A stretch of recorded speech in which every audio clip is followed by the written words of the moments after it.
He does millennial keynote speeches. He's 44 events last year. He's still a dad to 3 daughters while doing all of this traveling. I don't know. Still, with all of that, in school he was, and he's accomplished both of these. He was voted most likely to be CEO and most talkative, and for sure he's both. What else? He's got hundreds of thousands of people following him. He's got good research. I'm impressed. How about a round of applause? He's doing a great job out there.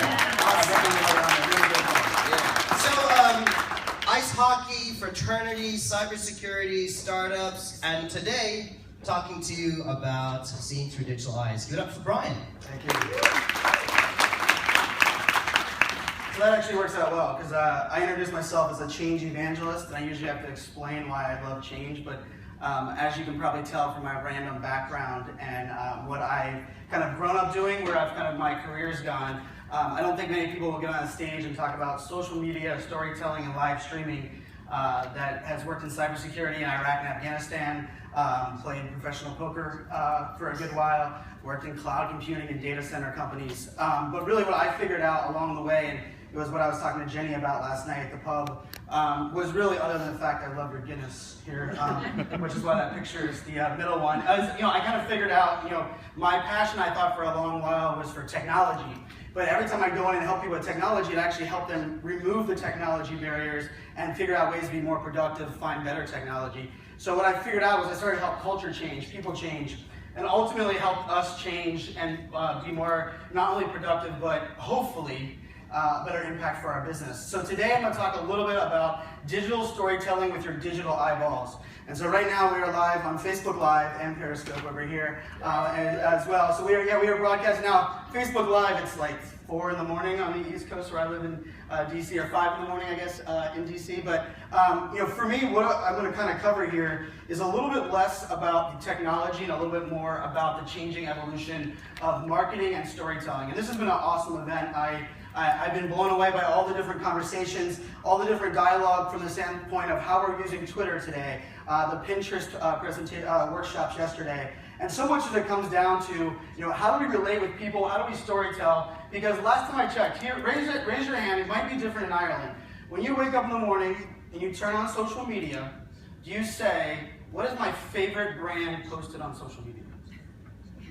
0, okay, so you guys are the same as us. And to warn you, so my hat says think like a fan, which is my philosophy. But on the front it says talk fast, tweet faster, which was my actual a tagline I got before I worked in social media. I was actually working in a technology company at the time. And I do talk fast, so it's not just because you're like, man, is it the end of the day? Do I need lunch?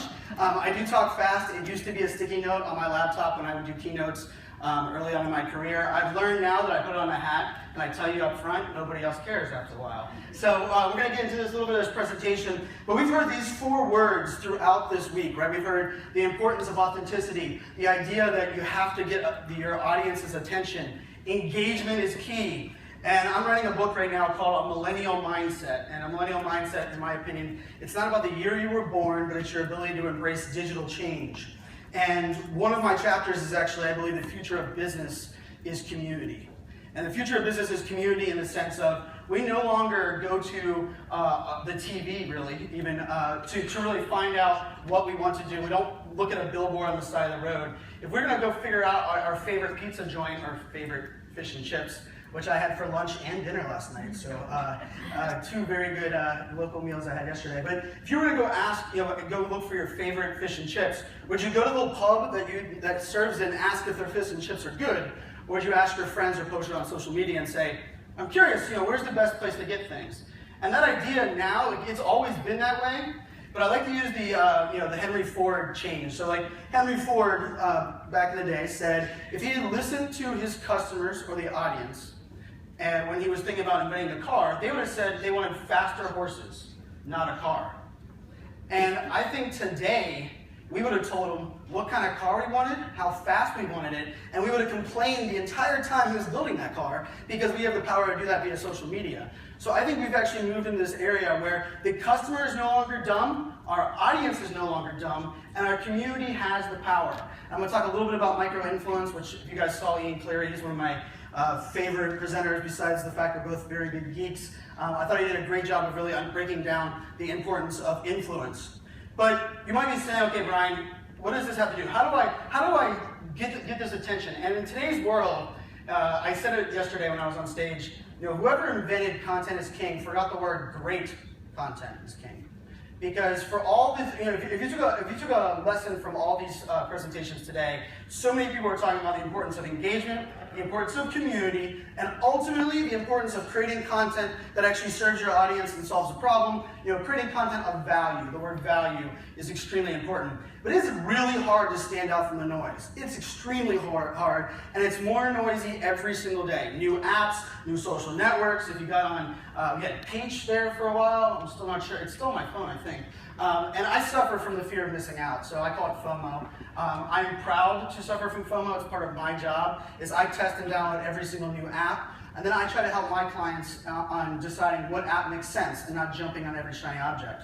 But my friend Ted Rubin, who's the closing keynote, who's been a friend and a mentor, and if you ever want an ROI of one tweet, I tweeted him about 3.5 years ago and asked, hey, I really loved your book. I would love to connect with you sometime. And of course, like Ted does, he replied back and said, I love it. We should definitely connect sometime. We connected. A little return on relationship side of it is that my kids call him Uncle Ted. So if you want to say, how can a tweet impact your life? But Ted actually challenged me at South by Southwest last year and said, Brian, it's really hard to stand out from the noise. You wear crazy colored shoes. You're talking a lot, but South by Southwest is extremely crazy busy. And it got me thinking, how can I stand out from the noise? And that's where my first hat, which is a black hat version of this one, I ended up creating the hat, which ended up getting me on CNN, got me on Fox News.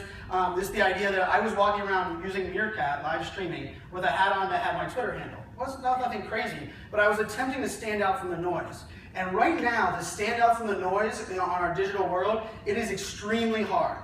And I'm gonna go a little religious here for a second, and I will caveat this, that my mom's maiden name is Patty Farrell, so I do have 25% Irish in me, and that's a little local side here. But I want to throw this back to this great Mother Teresa quote. I alone cannot change the world, but I can cast a stone across the waters to create many ripples. Right? And the idea that as a change evangelist, someone always comes to me and says, Brian, how can we change the world? And I have a keynote that I give oftentimes. It's called We Are Greater Than Me. And what I mean by we are greater than me is I believe together we can change the world. But before you can be a great we, or part of a great we, you have to first be a great me. And the idea that you have to start telling your story, you need to start embracing your way. And if you're thinking this from a business perspective, I believe you have every single person that you give a paycheck to, in my opinion, is your greatest marketing, your greatest sale, and your greatest social amplifier. Your employees live your brand, they're getting paid for you, and you should trust them. But when you're thinking about this, and I was thinking about Mother Teresa and the idea of, what if Mother Teresa had the tools available that I have available for me today? What would this quote look like, and how would it be a little bit different than what would be out there today? Oops. And there it is, I clicked too far. And so if Mother Teresa was here, I think it would be more like, I alone cannot change the world, but I can live stream a stone across the waters to create many ripples. And what I mean by that is, I have friends, I have connections around the world, all because I'm able and allow them to look me in the digital eyeballs. Now, Twitter's changed my world, changed my life, changed my career, and I believe the reason Twitter is powerful, and if CEOs listening, I'm not going to take his job because I was going after the Twitter CEO job for a while. I believe that the reason Twitter is powerful is it's a global, unfiltered fire hose of communities. A global, unfiltered fire hose of communities. And I talked about it yesterday on stage, but I believe that the idea of building a community is not about me connecting you, but it's me bringing people around a common passion and a common purpose. So now you might be saying, okay, Brian, I get that, and now I really want to understand what has changed, what is different today than maybe what had gone on before. And over the last year, it was actually a year ago, this is kind of cool, a year ago today. So a year ago today, I was in Barcelona, Spain, for Mobile World Congress, and I got a text message that said, Brian, because I suffer from the fear of missing out, Brian, Ashton Kutcher and Gary Vaynerchuk are using this brand new app called Meerkat. You're doing video blogs for Dell over there. We think you should download this app. So I downloaded it, clicked the button, and I hit live stream, and all of a sudden I'm live streaming, but I had just done a video blog. I'm like, well, what difference is this? I walked about 5 feet, and someone jumped on there, and I said, oh, where are you from? And he said he's from Indiana. And I was like, okay, from Indiana. He said, he's like, is that the Samsung booth over there? I was like, yeah, of course it is. He's like, can you go show me that new phone? And right there, my mind was blown. Because I did a 25-minute video blog about what Brian Fanzo thought my audience wanted to see from this Mobile World Congress event. Right there, I was actually allowed to have my audience participate in the content and help shape what I was actually, the story I was telling. And last time I checked, the reason we create content, the reason we're all in this game from a business perspective, is to help solve our clients' problems and serve them up with content that's relative to them. And what about the idea that you can actually serve that content up live and in real time? So the big changes that you see up here is I believe we're in a mobile mindset. You're going to hear people say it's about mobile now or mobile first. I actually believe it's a mobile mindset. And in that, with what I mean by that is we want content, we want engagement, where we want it, when we want it, how we want it, and we sure as hell want it now.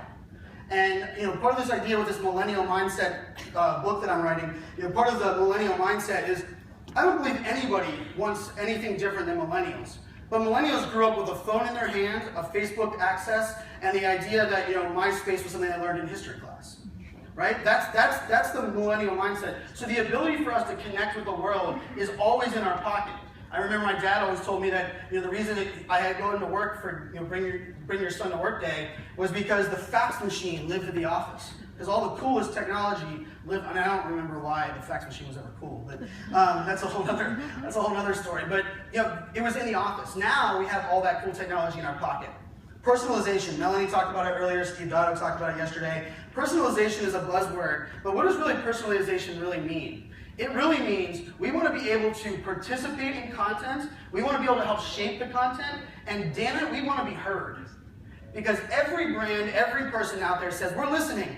We have social listening, we took both Ian's tools, we have BuzzSumo, we're using all these tools, we're listening. Well, I call crap unless you tell me that I'm actually heard. And how do you let people know you're heard? You create content of value, you engage them, and you answer honestly. The reason politicians are extremely scared of live streaming is because there's two things they cannot say or they don't say very well. Does anybody know what those two things are? Truth. The truth, there we go, we got one, the truth. Politicians aren't used to saying the truth. And they're not usually used to saying the phrase, I don't know. Right? Those are two things that politicians are scared of live streaming. Because on live streaming, the ability for you to be authentic and be real means that you are actually authentic and real. And you can't put on this idea of perfection, or this idea that you know everything. Because guess what? We already know that you don't know everything. Nobody is perfect, nobody knows everything. So this is my example of kind of the digital eyeballs. And these are using a whole bunch of different technologies that you saw on the last screen. So there's Blab, there's Meerkat, there's Periscope, there's Facebook Live. Facebook Live pushed a new update today, which is why we're using Facebook Live right now. But really, what this kind of comes down to is people are real. We went through a phase in our digital journey for a long while. I mean, how many people have heard like the catfishing stories and these ideas, these brands had all this business, but really never had any business. And last time I checked, I don't really trust a brand. I don't really trust a logo. But I do trust the people behind the brand. I do believe that every great company is only great for one reason, is they have great people. It's not the services they provide, it's not the products that they're creating. And so for me, how do you start highlighting your greatest asset? It's pretty easy. You trust them, you empower them with a tool, and you tell them to tell their story. Because that to me is a game changer. And that is why we are now getting to the idea where I love, I was interviewed last night for a podcast, and they said, Brian, you're in Ireland. If you had to pick one word to describe your experience, because this is my first time here, what was the one word? And I said, well, it had to be one word that wasn't Guinness. So to avoid the one word that wasn't Guinness, I said, what was the one word you would kind of relate with? And I said the word is kind. Because I've never met a more kind, more open, more really inspiring community than what I have here since I arrived in Ireland. And part of the thing with that is because people like people, and people want people to succeed here. My cab driver from the airport, I was falling asleep because I landed at 8 a.m. and he must have woken me up 5 times. Like, I don't want you to miss this. You flew across the country. This is your first time. He's like waking me up in the back seat, and I'm like, in New York, he would have he would probably have driven me about another hour and a half around the block just so he could make more money off of me. And this guy was making sure I could see the city here. And so really there's nobody that can tell your story and there's nobody that can share your passion like you. That's why I love working with CEOs, because I talk to CEOs, and CEOs are usually, no offense, are usually pretty egotistical in the sense of they like themselves, they believe they're smart, and they believe in what the hell they're doing. So for me, they're the easiest ones to get to tell their story. Oftentimes, the hard part is, I don't like the blog. I don't like the blog either. The CEO says, I don't like the blog. Well, I'm like, you don't shut up. All you do is talk. Why don't I just put on a tape recorder? I'll record you talking. I'll bring it to my content team. We'll turn it into a blog, and now we have a blog. Oh, I don't like talking to a tape recorder, but put a video on. I'm fine. Okay, let's do a video blog. And what we started to figure out was, it's this idea of storytelling and relating from the C-suite to the entry-level employee. And these technologies like Blab, where it allows you to collaborate around the world. If you saw the very first picture, I had the opportunity to jump on a Blab with Tony Robbins. And that was pretty cool. It was, it happened about two or 3 weeks ago, and Tony Robbins was in a Blab getting interviewed for about 20 minutes. And Blab is what you see in the far corner there. I like to call it Brady Bunch live streaming. So it has the 4 squares, and each person can come in from their own location. It has its own community, and really, ultimately, it allows you to collaborate from everywhere. So I've done live streams with Dan Moore, who's in Australia. I've done ones with a company that's in Dubai. I got to do one with Tony Robbins, where Tony Robbins is doing an interview. And I used that word earlier, access. I believe access is the game changer. We all want access to people, we want access to content, we want access to that entire space. And that's why Snapchat to me is very powerful, because Snapchat, it's 10 seconds and it disappears after you're watching it. So what I do every time I get a Snapchat is I wait till I'm ready to consume it. Does anybody do that on any other social network? Half the time, multitasking, flipping through the slides, and I can't remember who said, I think it was Jenny said it yesterday, it's a thumb stopper, right? You need to get a thumb stopper. Something to stop someone's thumb from scanning through your newsfeed. Well, you know how you really do that? It's when you embrace your digital eyeballs. Because the reason I love offline events, the reason that I believe that we all have a story to tell, is we care about people, and we want to know you're authentic. Don't tell me you're authentic.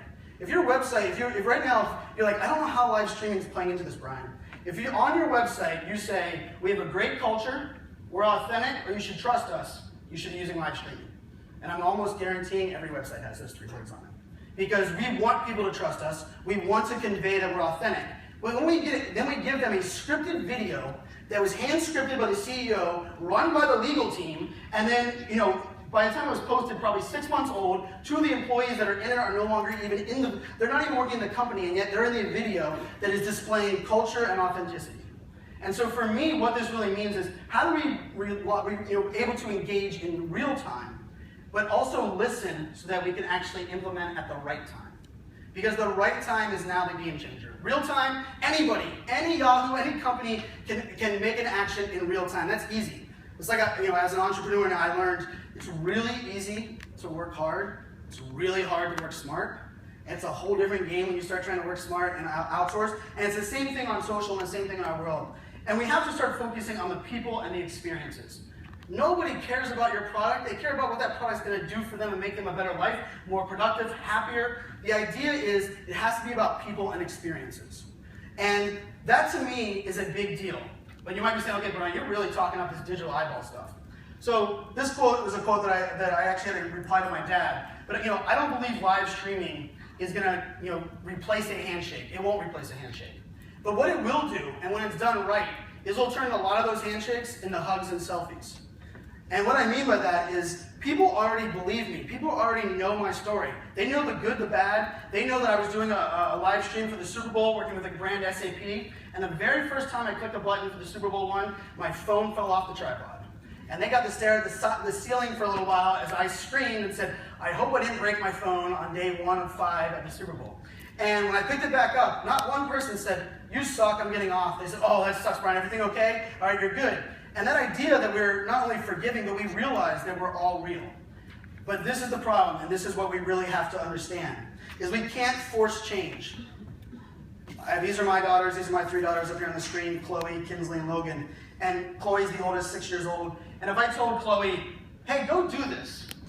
No, Dad, because I'm not forced to do something. Now, usually I would bribe her, hey, here's candy, or some kind of ice cream. We're both big ice cream fans. But I believe we actually have to change our mindset. It's actually about teaching and inspiring change rather than forcing change. So every brand, every person that I work with, I never say you need to be on Periscope, you should be using Blab, live streaming is a game changer. I say, what problems are you having, and what does success look like? And then ultimately I break it down and say, do you want to tell your story? Do you trust your employees? Do you believe in engaging your community? Do you want your community to have a relationship with you? Do you want people to advocate for you without you even having to try? And every brand says yes. And I say, okay, let me build out a plan for you that includes live streaming.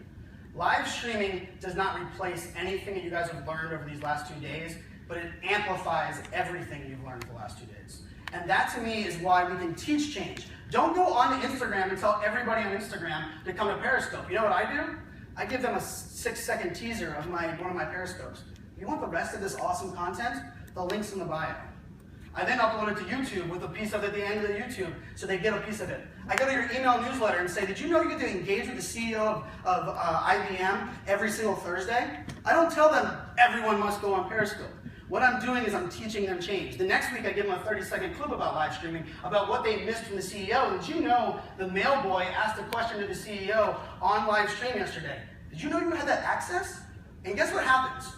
I don't even have to give the call to action of telling them to go to Periscope. I get reply emails that say, how the hell can I get access to my CEO like that? And that to me is the element where you're teaching and inspiring change to where they're doing the call to action for you. But there's two things that we have to change. And there's two major problems I believe in marketing and really in business today, other than I have a dry throat. There's two illusions, and one of them you see on the screen here. Perfection is an illusion. Anybody who believes their company's perfect, their brand's perfect, they are perfect. I'm far from perfect. Anyone who believes perfection is a goal, you are sadly mistaken. First of all, we don't believe you. And if you say you know everything, Donald Trump, we don't believe you either. Ultimately, perfection, I think, ruins so much. Because every single person, when I talk about live streaming, they say, Brian, it's live. That means I have to have a plan. What happens if they ask me a question I don't know? What happens when they ask you a question you don't know offline? You say, I don't know, or let me go do research. Why would it be any different online? I love and believe in the power of YouTube. I thought Steve Jotto's presentation was on point yesterday. YouTube is a powerful, amazing platform. It takes a lot of work to be great at it. That's why Steve Jotto's really good at it. I don't have a very good YouTube channel because I haven't put the SEO work into it. I haven't done a lot of the things. I mean, I took a lot of notes from Steve, so maybe I need to start implementing those. But really, for me, the reason live streaming fits is I don't have to be perfect. I don't have to be SEO'd. Ultimately, I just need to be me. And that allows me as a brand, allows me as an influencer, allows me as a speaker to do great things with this platform. The second illusion, so perfection is the first one, control is the second one. Every time I say, let's get your employees, and let's let them tell their story, and let's let them live stream. And they're like, well, Brian, we can't control what they have to say. I'm like, well, do you trust your employees? And they're like, is this on the record or off the record? Because this is the thing. Not only will everyone make a mistake, but we all know that shit happens, and life happens, and we're all human. And when we start embracing that, and we start understanding that sometimes things do happen, sometimes the social media manager posts something they shouldn't post, that's a human mistake. Why do we put that person, why do we fire that person and make them an example when we can make it a teaching moment, and we can actually empower them? But it starts with two things. You have to change your mindset that perfection is no longer a goal, and is no longer possible, and control is an illusion. Because once you get over those, then it is important for you to understand, now I can click the button. Because now I can listen, now I can engage, and ultimately now I can provide value for my audience. My last piece of this is, live streaming is scary. It's kind of crazy, you're on your phone, and those of you that have never done any of the live streamings, you really just click a button, it's as simple as clicking a button. You put a little tweet in there, post onto your social media, and all of a sudden you're streaming to the world. And anybody who has that link can view it.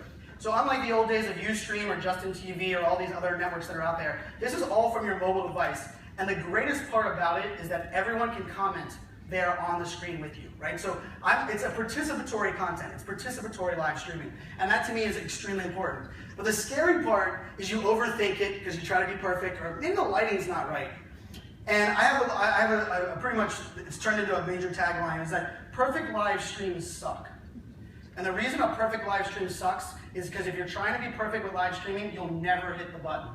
Because there'll always be something wrong. Oh, the lighting is right. I bet you my community's sleeping. Well, maybe if it's noon in the Pacific, I bet you they're having lunch. I'm not going to do the Periscope right now. I'm going to wait till tonight. And then tonight you say, I'm too tired, the kids are kept me up. Next morning you wake up and you do the same thing. Perfection is not the goal. The goal is to be yourself and be human and ultimately, hopefully, do great things with this platform. So this is my last slide, last thing I'm going to leave you with. And if a lot of this was over your head, there's a lot of stuff I was talking because I do talk fast. The website there at the top is a landing page with every resource I've ever created, all in one page. I actually updated it today when I was back there, with all of my slide decks, every keynote I've given on live streaming, every piece of gear you see me walking around. They're not even affiliate links because I don't want to be, I'm not polluted by someone telling me what to promote. I only promote and share what the hell I use. So all of those are up there at thinklikeafan.video. But I'm going to leave you with these 5 things. So there's all this stuff I talked to you about. You say, okay, Brian, I'm starting to believe you. I had to figure out this trust thing with my employees. And I understand this live streaming, but how the hell, you didn't really give me much for live streaming takeaways. Well, I think live streaming is something you can learn, going to that website, going to YouTube, just trying it out, watching and listening. But if you do these 5 things that I have on the screen, every single live stream, you're going to be gold. Every live stream will be good. And the 5 things are pretty simple. You welcome people onto the screen. So you press the button and you welcome people into the room. Do you see people coming in the room? Don't you dare tell the 99 people in there in the room that you're going to wait till there's 100 before you start. Because you're pretty much telling the 99 of them they suck and they're not worth your time. And last time I checked, we respect everybody's time. We all get 24 hours in a day. The second thing you do is you introduce yourself on every live stream. People might not have ever known who you are. You're going to tell me, Brian, I'm not introducing myself. There's only 2 people, my mom and my mom's neighbor, that are watching me on live stream. Like, I'm not introducing myself. But you have no idea where that video is going to be replayed, how it's going to be repurposed. I take every one of my videos exactly 24 hours after they expire. I upload them natively to Facebook. And then exactly 72 hours after that, I upload them into YouTube. I'm now getting evergreen content all over the place. And so for me, I introduce myself every single time I have a tagline. It's pretty easy. My name is Brian Fanzo, better known as iSocialFans on the Twitters. I'm a change evangelist. I help brands tell their story and ultimately empower their employees. That's my intro every single time. And then I jump into the content because that's the key. That's why they're there. So step number 3 is you provide value. You deliver what you planned on delivering. Remember, value is not determined by you in everything you're doing. Value is determined by your audience. Your audience determines if what you're providing is valuable. I can't stand everyone says, I got the greatest viral video that's so valuable but nobody likes it. Last time I checked, it's not very valuable if nobody likes it. And that's something that you have to understand. So number 3, you provide the value. Number 4, you engage the community. This is social live video. People are commenting on there. And a lot of people tell me, like, Brian, I don't talk as fast as you. I can't, be as sporadic. I see all those questions coming up. If you manage the expectations out of the gate, when you get on there, you say, hey, just so you guys know, I don't want to get off track. So I see all your comments here. Keep them coming. But I'll answer your questions at the end. Everyone's okay with that. Now, if you just stare at the screen and you're not answering them, people are going to be like, do you not see me? This is fake. I don't believe that this is real. So the idea there is you have to set the expectations. So number 4 is you engage, because the value of the people watching is really most important. And 5th, you recap and you get the hell off the screen. And the reason I say that is a lot of people waste a lot of people's time. There is a lot of noise.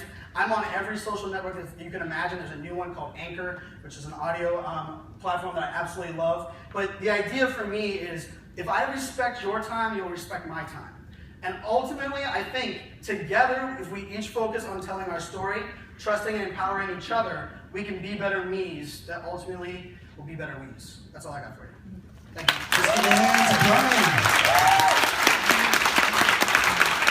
So, did you catch that? The right time is... What was the end of that statement? Brian said earlier. The right time is... You said real time. Did you say it was real time? No, real time's easy. The right time's the game changer. Right time. Because the right time requires listening. Real time just requires doing it. Boom. There we go. We're going to have Brian sticking around and hopefully joining a panel later today as well. But speaking of a panel, let's release this woman. So you grab your phone. There we go. I gotta look at my digital eyeballs. There you go. And you get hooked up with the microphone. We are going to talk this the last little while.